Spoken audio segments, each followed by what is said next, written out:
it's me, Untitled, and I'm sitting here with the Heather, love Heather, in the last rays of sunlight before autumn comes in Sweden at the end of August. You know, it's already autumn in this place. It seems. I have goosebumps on my arms. I just got the dates for my autism assessment, which is in a week. And it is scary because it's going to be 5 hours with a psychologist and 2.5 hours with a doctor, spread on 2 days. And they sent me a form for my parents to fill out about my childhood, which has a lot of embarrassing questions like, did your child learn to tie their shoes? Did your child get lost when facing a new place? Blah blah blah blah. But it's in Swedish and it's not digital, and they sent it in the mail like now, 1 week before my assessment, expecting me to have contact with my parents and then them sending it back to me within that week. So I called the Autism Assessment Center and I said, well, you say that I must fill in this before the deadline of me seeing you guys. But I can't, because first of all, my parents live outside of the country. Swedish is not my mom's first language. I don't have this digitally. And also, you're only giving me a week. And also, I'm not sure if my parents will even want to help out with this. And they were like, oh, well, you know, it's not essential for a diagnosis. I was like, okay, what do you mean it's not essential? You know, is it just highly suggested? Why do you say that I must bring it in?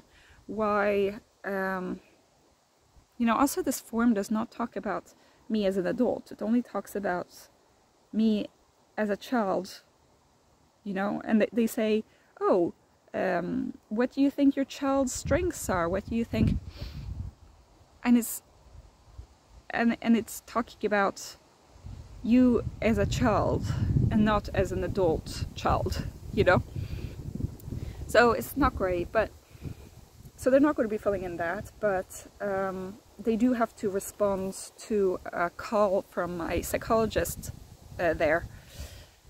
And so I sent my mom an email because my dad, he wasn't that involved in my childhood life, you know? My parents were married, you know, we lived in the same house, but my dad, you know, was emotionally unavailable, and I don't think that he really registered what was going on most of the time. So yeah, I need my mom to answer the phone. And I haven't received a response, so that sucks, but I hope that she does respond. If she doesn't, I will have to call her, I guess, which does not make me happy, but okay. But anyway, it made me think now that the stress has gone up a little bit, that I have a lot of sensory sensitivities.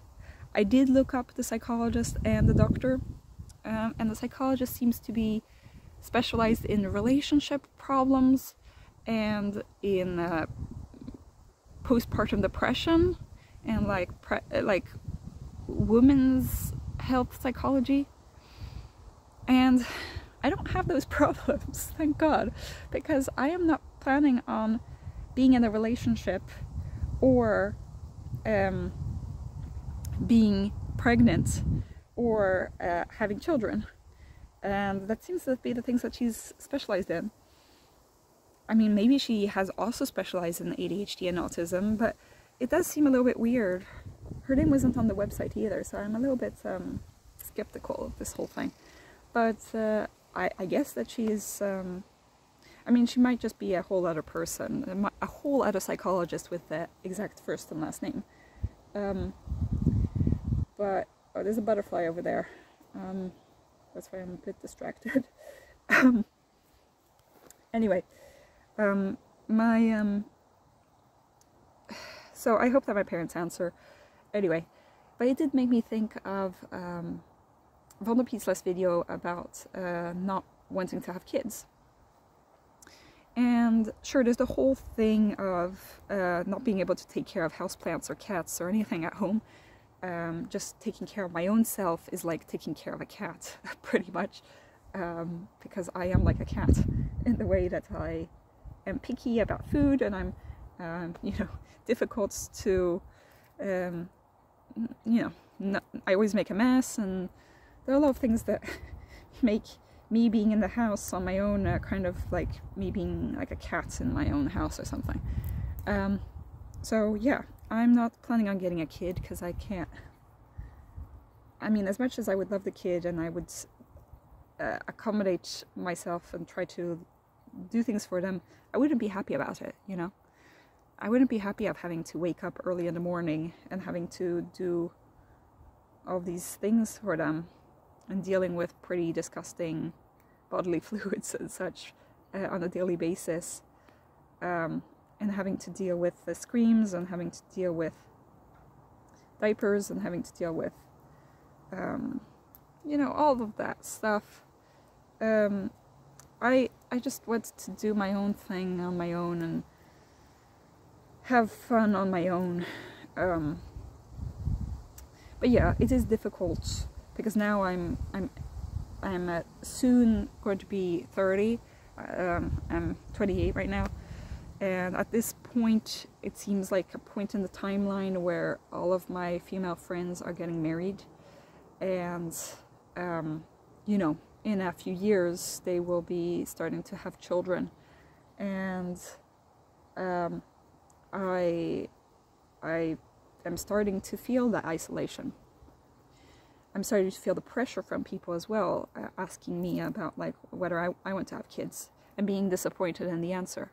You know, and yeah, at least my mom hasn't been asking me this question, but that's because she had kids. She had me when she was 38. So I think that she empathizes with the fact that people were probably telling her also like, oh, you should be having a kid soon, when she didn't have a kid. And she only met my dad like a year before I was born, so it's not like she had the guy yet either. So there's that, right? Those are things that are pretty similar between guys and girls. But then, and then there's also the, you know, wanting to be an artist. You know, I think the INFP, I was listening to Florence and the Machine, King, where she's like, I am no mother, I am no bride, I am king. And it's talking about how, well, she wants to be an artist first and not like a mother first, you know. And she wants to be defined by her art and not by her children. And there is this whole thing of like, the dehumanization of women who don't have children is terrible. You know, right now there's the whole crazy cat lady thing going on with Kamala Harris. But you know, you have to think also the fact that she's married, so she's getting less.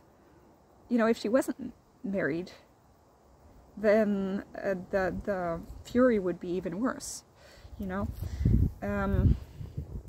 But so yeah, I don't have kids and I don't plan to ever have them. And it's not because I want to be an artist. But I do want to live my life. I don't want to be tied down to these beings that need my entire attention. But everybody, I'm happy for anybody's choice in this, you know. Most people, you know, who are good parents say that having children is like the best thing, that's the best decision that they made in their life, and I'm happy for you, you know. But for myself, no. But then there's this extra layer of being pregnant and having to deal with childbirth. And also me being gay and I guess having to do IVF or going through the process of adoption. I guess that's the thing I would do, is be adoption, because I can't deal with pregnancy and childbirth, you know? So, you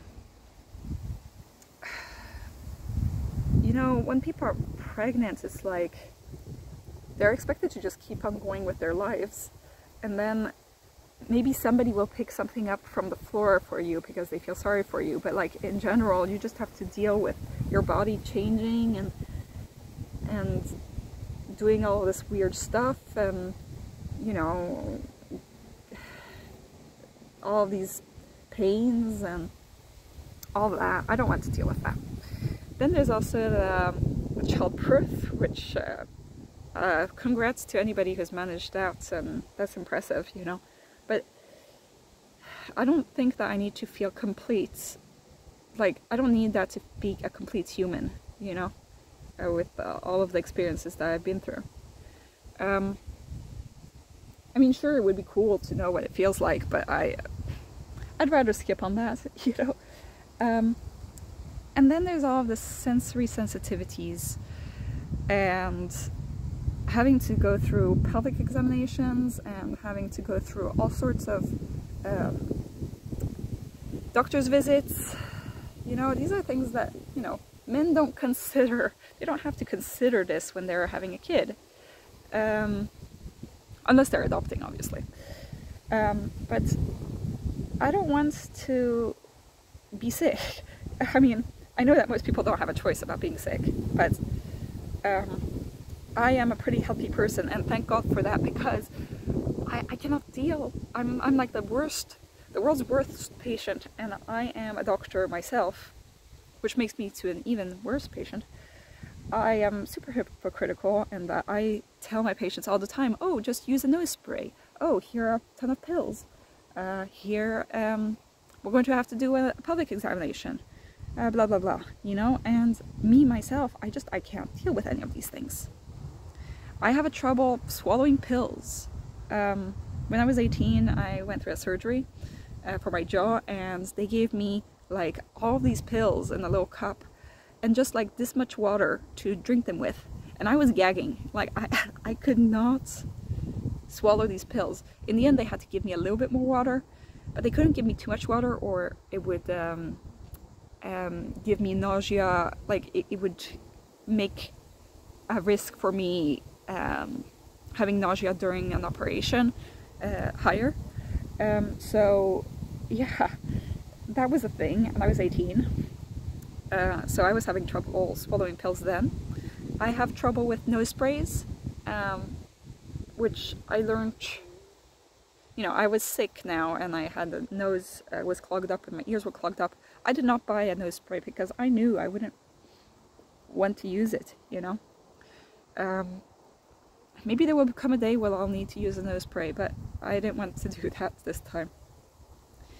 And also, you know, I don't want to take a pill for anything. I don't even have my ears pierced. I can't deal with other people doing things to my body. And I don't know if that is a trauma thing, but I don't have any sexual trauma, you know? It's like, I don't know if it's autism, sensory sensitivities thing, or if some kind of weird OCD of like not wanting anybody to touch anything, nothing inside my body. I don't know what it is, but I also have pelvic floor dysfunction. I mean, I know this is going to be too much information, but pelvic floor dysfunction is a self-diagnosis. Obviously, I looked this up myself. I'm scared of going to a doctor for this, because how do I tell a doctor that I've never been able to insert a tampon? I can't even tell my closest friends. This is my first time revealing it to you right now on the entire internet. But yeah, I cannot do that. I've never been able to do that. And it's not because of any sexual trauma. It's just how it is. Because I am so tense. My whole body is tense, and so I am tense also in my pelvic floor. And that has led to me being constipated a lot as a child. And it has led to me having problems with my peeing. And that was a side effect of my sertraline medication, is that I was having a really hard time peeing. Like, it felt like I was sitting on the toilet and nothing was coming out.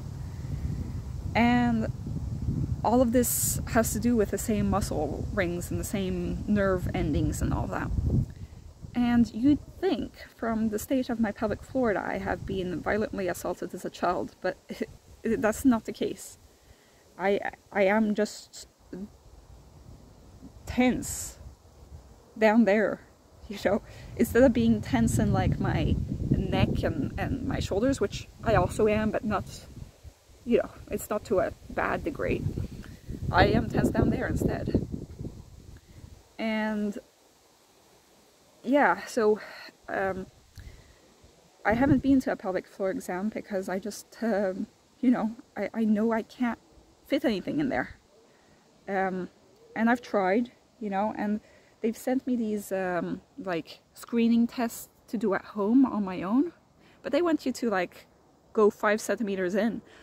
I can barely get myself 1 centimeter. So, yeah, that sucks.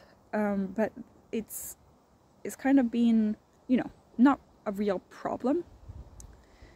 But then I started thinking like, vondelpete made another video about, you know, celibacy. And I identify as asexual and aromantic, but I'm pretty sure on the asexual bit. I also identify as lesbian, but it's, let's just say, I don't think it's just my medical issues that make me asexual, but it does contribute to a part of it, is that I don't want to have any PIV sex. If I were to have sex, it wouldn't be anything that goes in to my body. But I don't think I'd even want, you know, anybody touching me in any sexual way. And I don't know why that is, but I think that there is something to it that, for me, I don't find the appeal of sex, because to me it feels like, it seems like the same sort of process goes about in my brain when I'm having to use a nose spray as when the topic of sex comes up, you know? I'm like, you know, I don't want anything in my body, and I don't want anything near my body. And so here I am. I don't understand this myself, because nobody else has explained this in real life or even on the internet. So here I am talking about this on the internet. I don't want people thinking that asexuality is only because of trauma or only because of medical issues. I think that there might be something to it, but then I started thinking like, but do I even experience sexual attraction to people? And maybe I do, but since I don't want it to lead anywhere, I might as well just say that I'm asexual, you know. Do I want romance though? That's another question. Maybe I do want to, you know, be intimate with somebody, you know, in a romantic sense, but not bodily wise. Like, I want maybe cuddles and such, but I don't want to get closer than that, you know. Kissing is also pretty gross still in my brain, you know. I don't know if I have the brain of a 12-year-old, but I just, ugh, you know, I don't like the texture of another person's lips. Maybe I've had just bad experiences, but I don't see the thing. So there's a lot of stuff that is contributing to me having the label asexuality. But sure, there's probably also a fear. There's probably also a fear there of like, oh, you know, what if they don't like me? You know, that kind of fear of like, oh, the dating process is awful and I have to reveal so much of myself and I don't want to be perceived and I have social anxiety. all of that. There is all of that. But there is also this genuine, like, not wanting that. And you know, some asexual people, like, will, you know, are okay with sex as an activity. I think that I have more of, like, an aversion to it. Like, I don't think, maybe there will be something that will make me feel good, but I just, I'm not sure that I will find it. And so that's where, yeah. And also, like, so if we think about having a kid, not just in the sexual sense I'm talking about, once you have a kid, even if it's an adoptive kid, if it's a very small child, you'll need to breastfeed. That also feels icky to me. Like, I don't want anybody touching my nipple. And sure, it's like a bonding and kind of like a hug, and like, I like that. But yeah, I can see a lot of difficulties that I would have with this whole situation. And I mean, I guess that I'm just a very difficult person, but I'd rather think that, oh, it might be because of autism that I am a difficult person, rather than just being born difficult, you know? So there's that, and also all of the touching that you have to do all the time with a child, you know? I do like hugs, but, you know, sometimes. And I don't like sudden noises, sudden movement. That's a reason why I am scared of dogs. I've gotten much better during the years, but I don't like when a dog jumps on me, because it's like a shock to my system. It's like, suddenly I'm being touched when I don't want to be touched. And I will, you know, so children do that all the time as well. They're like jumping around, and they'll come, and it's like, sure, I'm sure that I would find it kind of nice and fun to be around kids, but I don't think I could do it all the time, you know? Having them wake me up at 5 a.m. because they had a nightmare, you know, I don't think I could deal with that, you know? My sleeping thing is already bad. So yeah, so this is a long video to just tell you guys that sensory wise, the whole process that would take me to having a child is rough. So first of all, you know, getting IVF, or having sex, whatever that would be. And then the next step would be, you know, being pregnant and going through all these medical procedures. And then the childbirth, and then the breastfeeding, and then the children themselves being sensory demons, you know? And I wish I could love children. Like, I love children and I love animals and such, but I wish that I could give my love to children and not be limited by my capacity of my body and my brain to take care of their needs, you know? And same goes with like other people and such, but you know, children and dogs, and they need all of this touch, and it is a very bodily sensation kind of thing. While with people you can connect with people more intellectually, I guess, and I don't need to involve my body with them if I don't want to, you know. So this is a very strange video. I am a bit scared of uploading this because I haven't mentioned all of this stuff to even anybody in real life. So please be gentle in the comments. But yeah, you're welcome to comment whatever. I'll do the sorting anyway. So yeah, have a great day, everybody. Bye.